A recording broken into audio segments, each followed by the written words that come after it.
भारत गौरव आचार्य श्री पुलक सागर जी गुरुदेव के प्रवचन और लेटेस्ट धार्मिक भजन व कार्यक्रम निशुल्क देखने व सुनने के लिए हमारे YouTube चैनल जीन शरण मीडिया को आज ही सब्सक्राइब करें और सबसे पहले देखने के लिए बेल आइकन पर क्लिक जरूर करें। अपनी जिंदगी का दिया मत बुझाइए। कभी कभी विकट परिस्थिति आ जाए, जीवन में ऐसे क्षण आ जाते हैं आदमी की 150 साल की जिंदगी में ऐसे भी क्षण आते हैं कि आदमी को लगता है जब सारे रास्ते हमारे लिए बंद हो चुके हैं, उसे लगता है कि उन्नति के विकास के रास्ते बंद हो गए हैं। कभी कभी आदमी को लगता है जब बार बार असफलताएं मिलती हैं तो मन के अंदर एक नकारात्मक सोच पैदा हो जाती है, मैं कुछ भी कर लूं मैं सफल नहीं हो सकता हूं। और आदमी को लगता है कि अब मेरे सारे रास्ते बंद हैं, एक ही रास्ता उसे दिखाई देता है, वह दिखाई देता है कि जीवन लीला खत्म कर लेना चाहिए, आत्महत्या कर लेना चाहिए। एक बात ध्यान रखना, सफलताओं के रास्ते पूरी तरह कभी बंद नहीं हुआ करते हैं।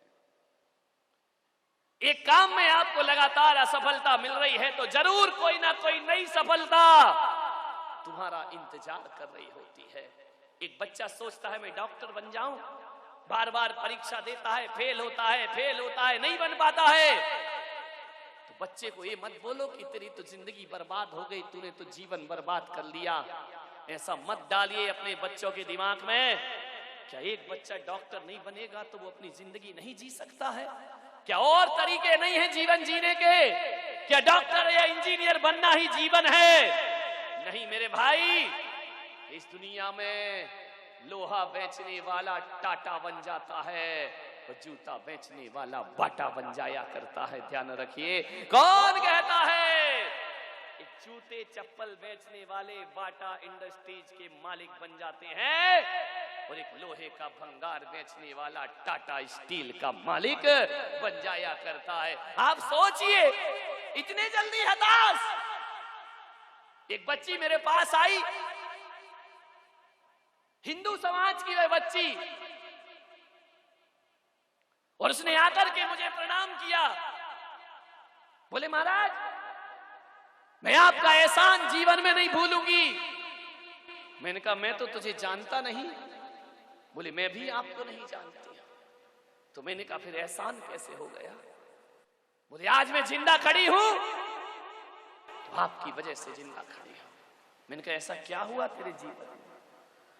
आज जो जीवन मुझे मिला है वो आपकी देन है महाराज। मैंने कहा ऐसा क्या हो गया?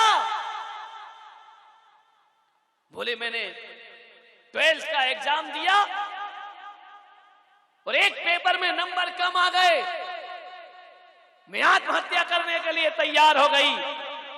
जिंदगी से निराश और हताश, मैंने समझ लिया कि अब मेरा अच्छे कॉलेज में दाखिला ना होगा, अब मैं आगे ना बढ़ पाऊंगी, अपने सपने पूरे ना कर पाऊंगी।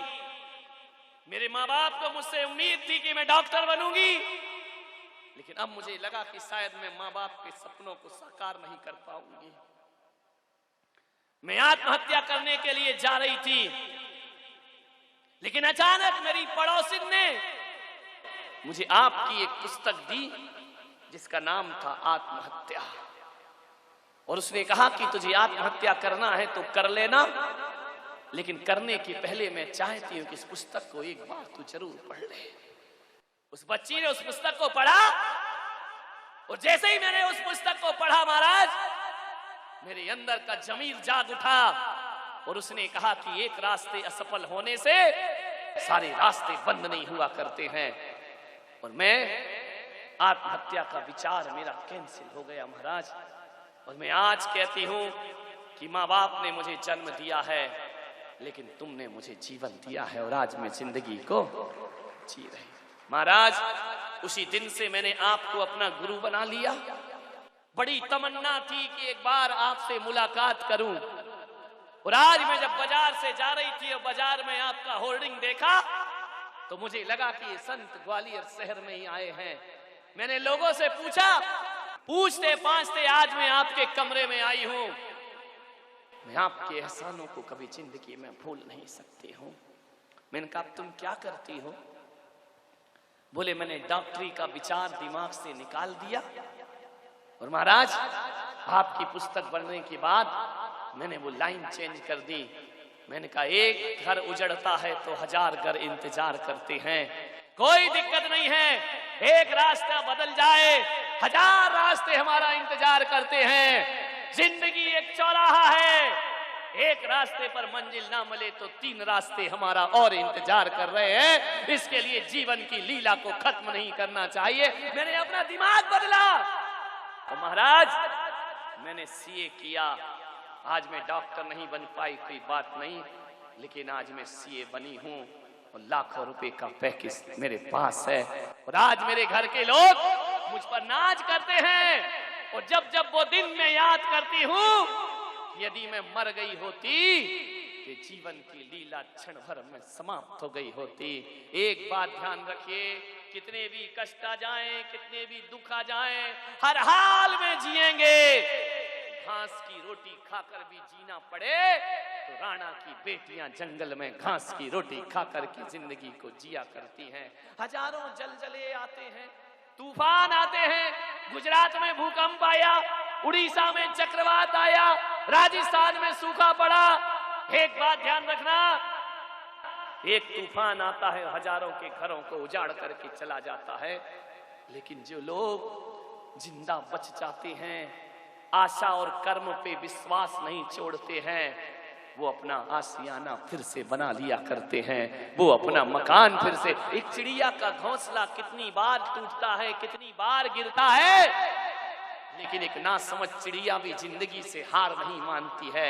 एक एक तिनका लाती है, एक एक धागा उठाकर लाती है, दिन भर घूमती है और टूटा हुआ घोंसला फिर से वह चिड़िया तैयार कर लिया करती है। क्या दिक्कत है? आज किशोर और किसान दोनों आत्महत्या कर रहे हैं।